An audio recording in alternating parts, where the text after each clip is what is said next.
On this episode, I've got Cole here at the 15th Street Cafe, and we talk about the oily layer on the top of your coffee, the best coffee that we make that we use it to use as espresso, and can you brew coffee at 170?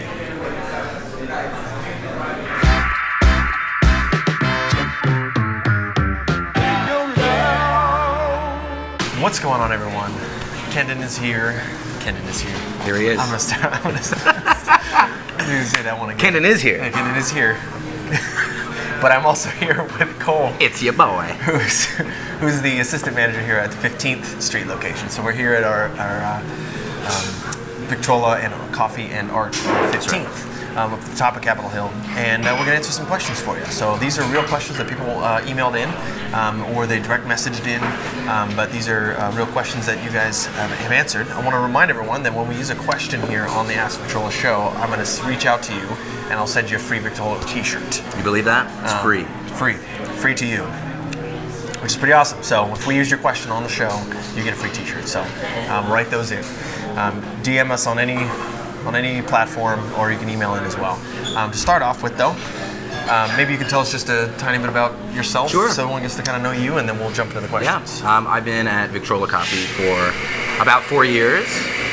I've worked in Seattle for local roasters for about 6-7 years. Before that, I got my start at an espresso drive-thru.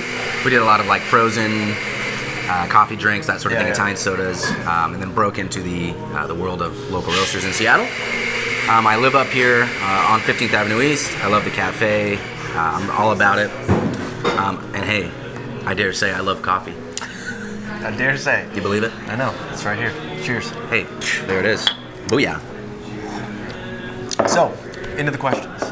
First question comes from Joseph C. And he says, what is the oily layer I sometimes get at the top of the cup, and any way to get rid of it? So he's talking about the oily layer that you sometimes see, like especially if it's fresh cup in the sunlight. There's sometimes a little oily layer on there.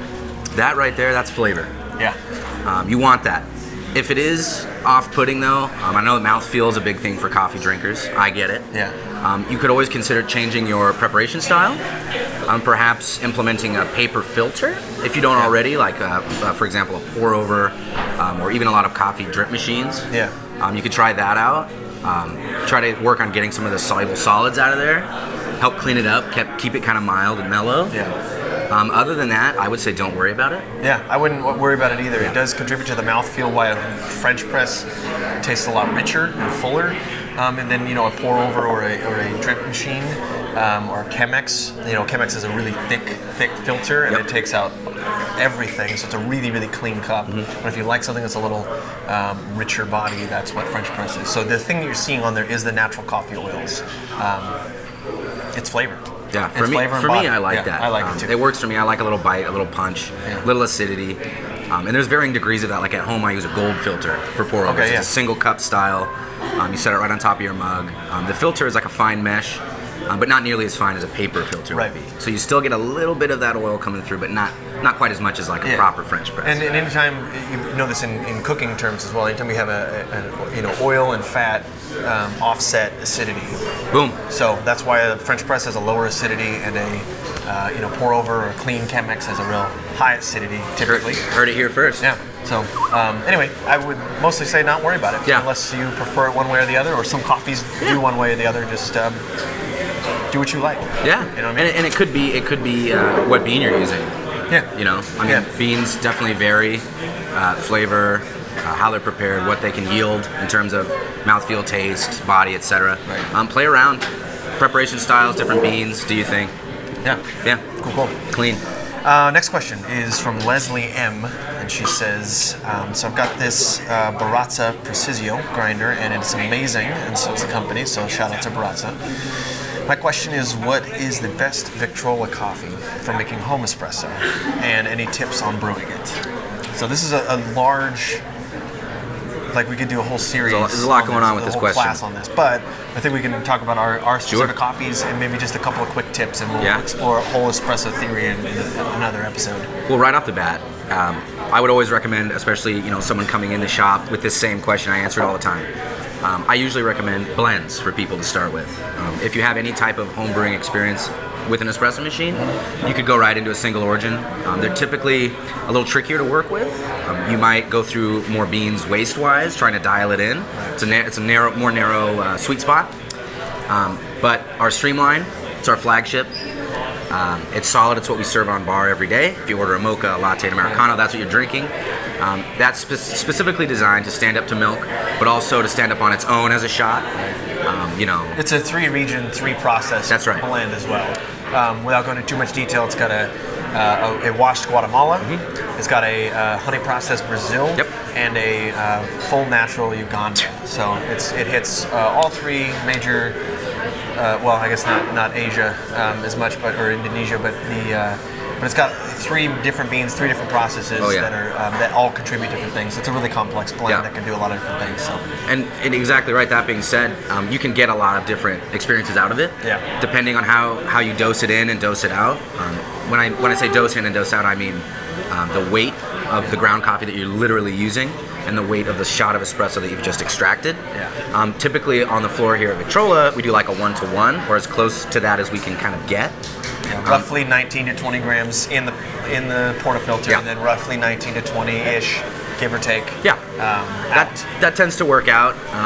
Tips for home brewing though, that's just going to be like a wash, rinse, repeat sort of thing. Especially with your machine, with your grinder, with your specific batch of beans. You're just gonna have to try to dial it in.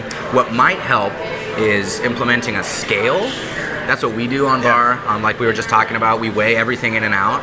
That's a really good way to start really honing and finding those benchmarks that work.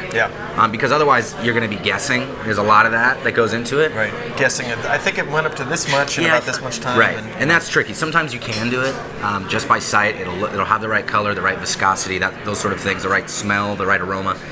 But generally speaking, if you really want to dial it in and you're looking for something, commercial quality or retail quality like we do, definitely implement that scale. Make sure your water temp is up. That'll make a huge difference. And just give it a go. Gotta give it a try. We'll definitely have to come back and circle back around on the espresso theory, because there's a whole books and videos and all that that could be said on it and have been said on it. So, but that hopefully gets you started on that. So check out Streamline for that, or if you like something slightly darker as a blend, Tribro is really good. But if right now we have the Rwanda Hingikawa as our single origin espresso, which is really, really interesting just on its own life as espresso.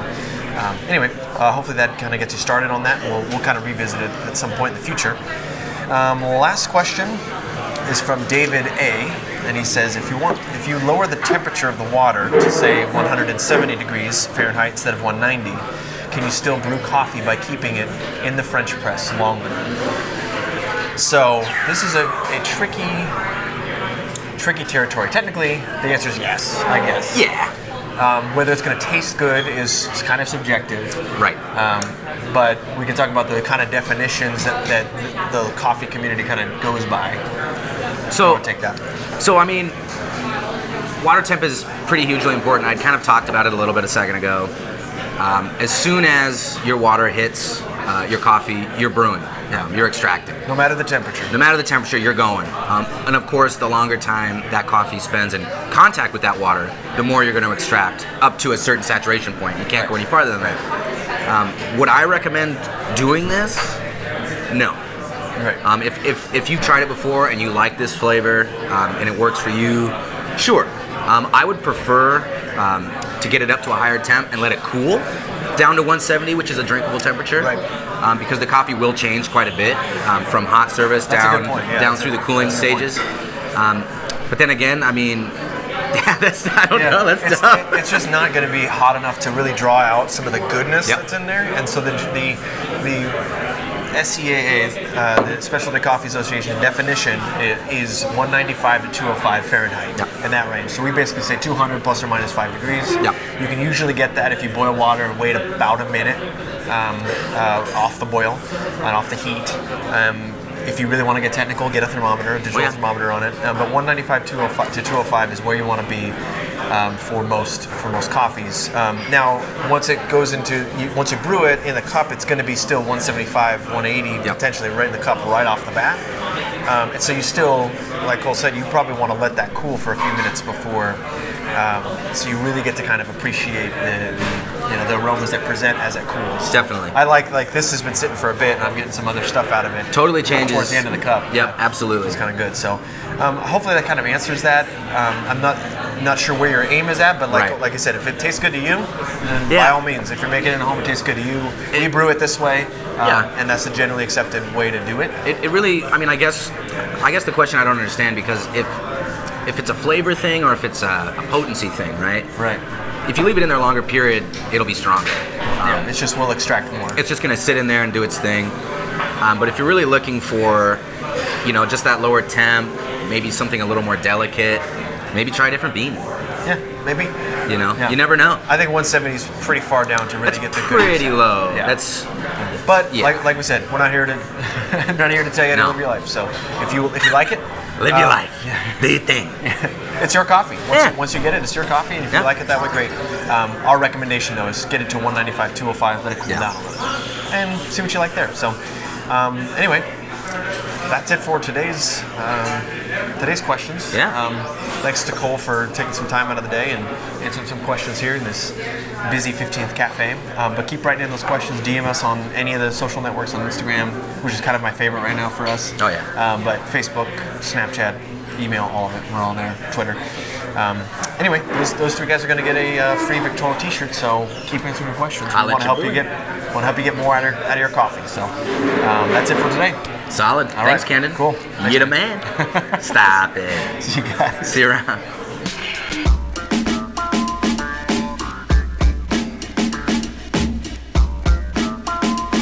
Put that back up. It's your boy. What's up, dude? Just do my little interview, Nice. Do my little interview, Dad. Sweating though, damn. Whew. Hope I look okay on camera, I know. I'm gonna.